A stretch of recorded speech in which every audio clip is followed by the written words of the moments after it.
Assalamualaikum warahmatullahi wabarakatuh. Saya Rahya Alia Citranaya, nomor absen 1. Saya Safira Putri Setiawan, nomor absen 28. Dari kelas 11 MIPA 1. Di sini kami akan menjelaskan tentang koloid dan membuat salah satu contoh koloid. Pengertian koloid. Koloid merupakan campuran antara larutan dan suspensi. Selain itu, koloid juga merupakan jenis campuran heterogen yang terbentuk karena adanya dispersi suatu zat ke dalam zat lain yang dicampurkan. Di sini saya akan menjelaskan tentang jenis-jenis koloid. Yang pertama, aerosol. Aerosol adalah sistem koloid dari zat padat atau zat cair yang terdispersi dalam gas. Jika zat yang terdispersi merupakan zat padat disebut aerosol padat, dan jika zat yang terdispersi zat cair maka disebut aerosol cair. Contoh aerosol padat adalah asap dan debu dalam udara, sedangkan aerosol cair kabut dan awan. Yang kedua adalah sol. Sol adalah sistem koloid dari partikel zat padat yang terdispersi dalam zat cair. Contoh dari sol sendiri adalah air sungai, sol sabun, tinta tulis, dan juga cat. Yang ketiga yaitu emulsi. Emulsi adalah sistem koloid dari zat cair yang terdispersi dalam zat cair lain. Syarat terjadinya emulsi, kedua jenis cair itu tidak saling melarutkan. Digolongkan ke dalam dua bagian, yaitu emulsi minyak dalam air atau emulsi air dalam minyak. Contoh emulsi minyak dalam air yaitu santan, susu, dan latek. Contoh emulsi air dalam minyak yaitu mayonnaise, minyak bumi, dan minyak ikan. Yang keempat yaitu buih. Buih adalah sistem koloid dari gas yang terdispersi dalam zat-zat cair.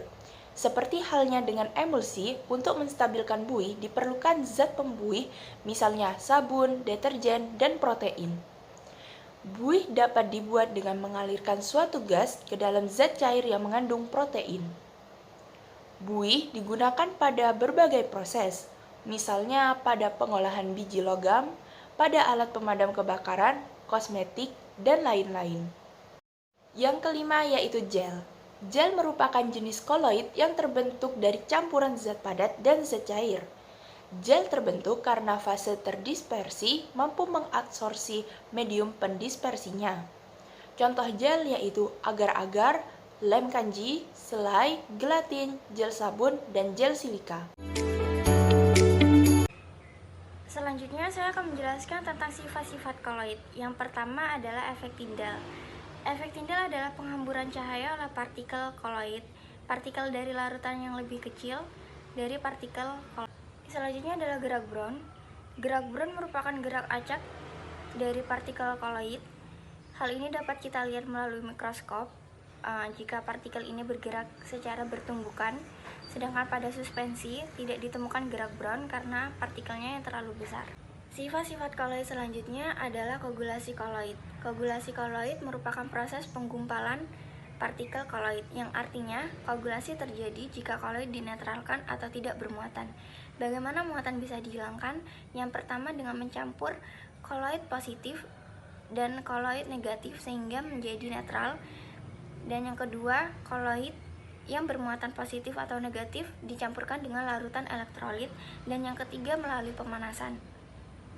Contohnya adalah telur. Karena telur dipanaskan, maka telur akan menggumpal. Selain itu bisa juga dengan proses pembusukan, pengadukan, atau pendinginan. Adsorpsi. Adsorpsi merupakan penyerapan ion-ion oleh partikel koloid.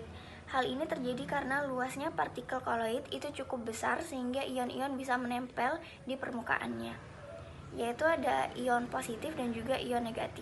Yang kelima yaitu dialisis. Dialisis adalah proses pemurnian koloid dari ion-ion pengganggu. Dengan menggunakan membran semi-permeabel, ketika air dialirkan, maka koloid akan mendorong air keluar, karena ukuran ion pengganggu lebih kecil, sedangkan koloid memiliki ukuran lebih besar. Jadi, koloid tidak menembus semi-permeabel, sedangkan ion tersebut dapat menembusnya. Keenam yaitu elektroforesis. Elektroforesis adalah pergerakan partikel koloid dalam medan listrik. Koloid bisa bergerak dalam medan listrik karena koloid itu bermuatan, di mana pada elektroforesis kutub negatif disebut katoda dan kutub positif disebut anoda. Yang ketujuh yaitu koloid liofil dan liofob. Sol liofob adalah antara partikel zat terdispersinya tidak dapat menarik mediumnya atau tidak terjadi interaksi. Sifatnya cenderung encer. Sol liofil adalah partikel zat terdispersinya suka atau dapat menarik mediumnya. Hal ini terjadi karena antara partikel zat terdispersi dan mediumnya terjadi interaksi atau gaya tarik-menarik, yang biasanya terjadi akibat adanya ikatan hidrogen. Sifatnya lebih kental dari liofob. Terakhir yaitu koloid pelindung. Sol liofil bisa digunakan sebagai koloid pelindung terhadap sol liofob, di mana partikel-partikel sel liofil akan mencoba melindungi sel liofob. Sehingga meskipun misalnya ada larutan elektrolit, sol liofil akan melindungi liofob dari terjadinya koagulasi. Nah, sekarang kami akan mulai membuat contoh koloid. Bahan-bahan yang dibutuhkan adalah air dan bubuk jeli.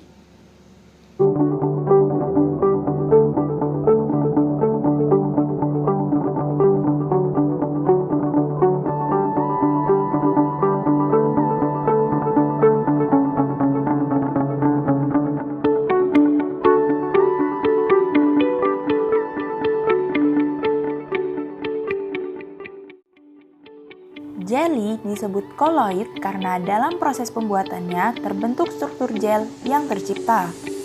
Karena ketika dipanaskan di dalam air, molekul-molekul jelly merapat satu sama lain, memadat, dan membentuk kisi-kisi yang mengurung molekul-molekul air.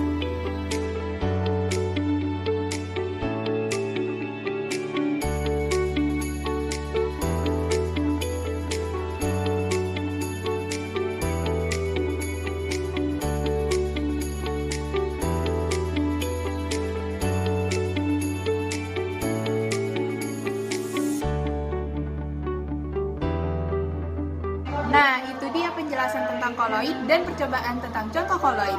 Siang-siang pergi ke kota, jangan lupa beli alpukat. Demikian presentasi kita, semoga bermanfaat. Kami pamit undur diri. Wassalamualaikum warahmatullahi wabarakatuh.